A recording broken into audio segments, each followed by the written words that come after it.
Culvers, Washington, Waukesha, Washara and Winnebago, and the following nearshore water.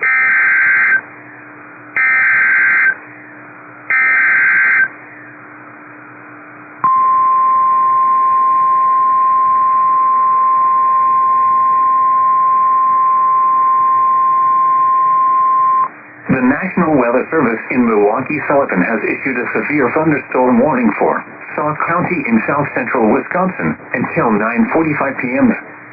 At 9:11 p.m., a severe thunderstorm was located 11 miles southwest of Reedsburg, moving southeast at 55 miles an hour. Hazard, 60 miles an hour wind gusts. Source, radar indicated. Impact, expect damage to roofs, siding, and trees. Locations impacted include Baraboo, Reedsburg, Spring Green, West Baraboo, Plain, Bluffview, North Freedom, Long Vale, Rock Springs, Loganville, Ironton, Lime Ridge, Devils Lake State Park, and Mill Point. For your protection, move to an interior room on the lowest floor of a building.